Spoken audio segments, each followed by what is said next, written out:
आज हम कक्षा 9 के चैप्टर 5 के उदाहरण 3 और उदाहरण 4 को हल करेंगे। सबसे पहले उदाहरण 3 लेते हैं। ये चित्र में x, y और z, x, y और z इन तीनों के माप अपन को ज्ञात करने हैं। तो इसका सॉल्यूशन देखो। सबसे पहले हम जानते हैं कि यदि दो रेखाएं एक दूसरे को प्रतिच्छेद करती है तो सम्मुख कोण बराबर होते हैं। सम्मुख कोण बराबर होते हैं, इनको शीर्षाभिमुख कोण भी कहते हैं। तो अब क्या होगा, कोण बी ओ सी, ये बी ओ और सी बराबर किसके बराबर होगा, ए ओ डी। ए ओ डी क्यों बराबर होगा, शीर्षाभिमुख कोण, शीर्षाभिमुख कोण। तो दिस इंप्लाइज कोण बीओसी अपने पास क्या है, y, और ये एओडी कितना है, 140। तो कोण y की वैल्यू क्या होगी, 140 डिग्री। एक तो अपना ये आंसर हो गया। ठीक है, अगेन अब पुनः अपन देखते हैं कोण x प्लस 140, इसकी वैल्यू जो होगी वो 180 डिग्री होगी। क्यों, ये जो है एक लाइन पर कोण बन रहा है, मतलब x और 140 क्या है, कोणों का रेखिक युग्म। और अगर कोणों का रेखिक युग्म होते ही मैंने आपको बताया था, आपके माइंड में स्ट्राइक करना चाहिए कि इसका मतलब यह हुआ कि x और 140 डिग्री की जोड़ कितनी होगी, 180 डिग्री होगी। दिस इंप्लाइज कोण x कितना हो जाएगा आपका, 180 माइनस 140 पक्षांतरण करने पर मतलब ये 140 जो बाएं पक्ष में था वो दाएं पक्ष में चला गया। तो 180 में से 140 जाएगा तो क्या बचेगा, 40 डिग्री आपका क्या बचेगा, आंसर बचेगा। ठीक है, यहां तक क्लियर। अब आगे देखो, x की वैल्यू 140 डिग्री आ गई अपने, x की 40 डिग्री है तो z भी क्या होगा, 40 डिग्री। यहां लिखेंगे अपन, चूंकि कोण z बराबर कोण x है। क्यों है, कोण z x के बराबर क्यों है, शीर्षाभिमुख कोण, शीर्षाभिमुख कोण। कोण z कोण x के बराबर है, शीर्षाभिमुख कोण है। दिस इंप्लाइज कोण z बराबर, अब कोण x की वैल्यू अपने पास क्या है, 40 डिग्री। अगर इसको हम नाम दे दें 1, 2, तो बाय 2, 2 से अपन x की वैल्यू कितना रख दी, 40। तो ये कितना आ गया, z बराबर क्या आ गया, 40 डिग्री आपका आंसर। तो हमें x और y और z की वैल्यू निकालनी थी, तो x की आ गई 40, z की आ गई 40 और y की आ गई 140। ठीक है, तो इस प्रकार अपन ये उदाहरण 3 का पहला सवाल किया है।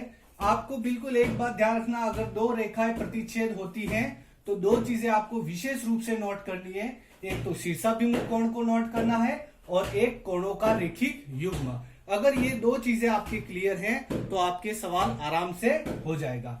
अब मैं ये उदाहरण 3 को साफ कर देता हूं।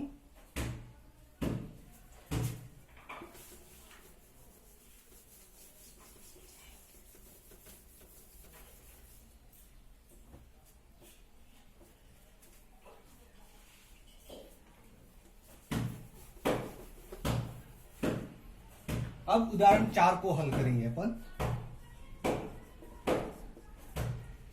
अब उदाहरण 4 में क्या है, चित्र में AB एक रेखा है, इससे दूसरी रेखा OP बिंदु O पर मिल रही है।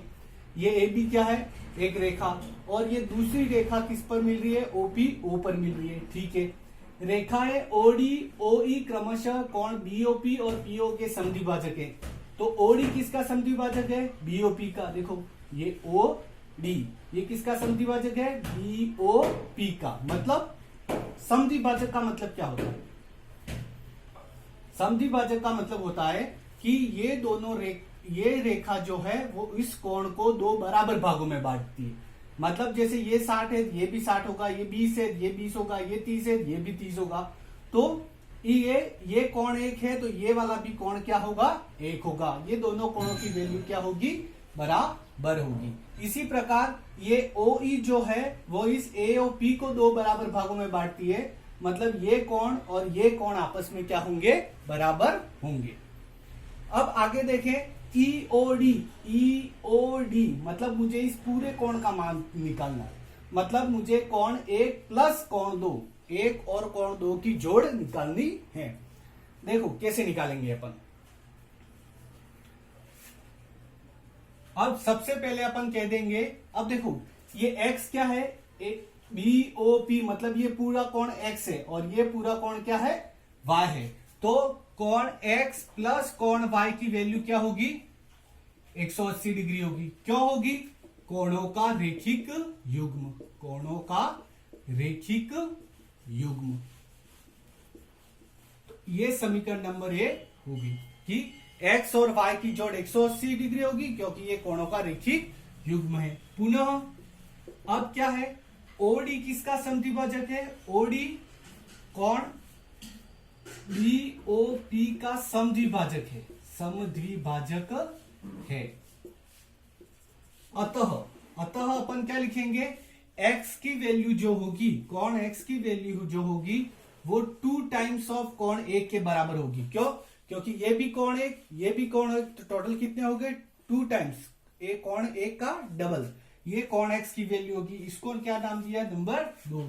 अगेन पुनः अब OE किसका समद्विभाजक है, OE कोण AOP का समद्विभाजक है, अतः समद्विभाजक है। अतः अपन क्या लिख सकेंगे, कोण y को अपन क्या लिख सकेंगे, 2 टाइम्स ऑफ कोण एंगल 2। 2 मतलब ये भी 2 है, ये भी 2 है, तो 2 प्लस 2 तो क्या हो गया, 2 कोण 2 हो गए। और ये पूरा क्या है अपने पास y। ये समीकरण नंबर क्या होगी 3। अब मैं क्या कहता हूं, 1 व 2 व 3 को जोड़ देता हूं क्योंकि मुझे x प्लस वाई पता है 180 और मुझे 1 प्लस 2 की मान निकालना है। तो मैं लिख देता हूं 1 एवं 2 को जोड़ने पर क्या हो जाएगा, कोण x प्लस कोण y मतलब बाया बाया पक्ष जोड़ना है, बराबर का बराबर। अब दाया पक्ष जोड़ना है, 2 कोण 1 प्लस 2 कोण 2। अब क्या करेंगे, दिस इंप्लाइज, अब देखो कोण x प्लस y की वैल्यू क्या है अपने पास 180 डिग्री, कहां से, समीकरण 1 से। तो ये क्या हो जाएगा 180 डिग्री बराबर, यहां पर 2 कॉमन आ जाएगा, 2 क्या आ जाएगा, कॉमन आ जाएगा। तो अंदर क्या बचेगा, कोण 1 प्लस कोण 2। यहां पर क्या लिखेंगे, समीकरण 1 से।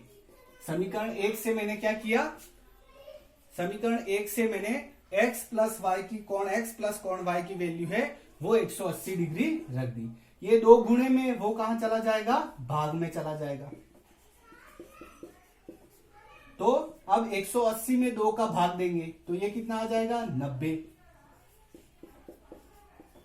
तो कोण 1 प्लस कोण 2 की वैल्यू क्या आ गई अपने पास 90 डिग्री। अर्थात 90 डिग्री किसकी वैल्यू है, कोण 1 प्लस 2 क्या है अपने पास EOD, कोण EOD। तो ये अपना कोण EOD की वैल्यू 90 डिग्री, ये आपका क्या हो गया आंसर। ठीक है, तो ये चैप्टर 5 का उदाहरण 3 और उदाहरण 4 है। अब आपको क्या करना है, इन सवालों को अपनी नोटबुक में कॉपी करना है और उनको एक बार बिना देखे वापस करना है। आगे मैं पर डे वीडियो डालता जाऊंगा। मैं क्लास 9, 10, 11, 12 चारों के कोर्स जो है ऑनलाइन आपको करवाऊंगा। आप आराम से इसको देखें, समझने की कोशिश करें। अगर कुछ मिस हो जाता है एक बार वापस देखें और अच्छी तरीके से इसको सीखने की कोशिश करें। धन्यवाद।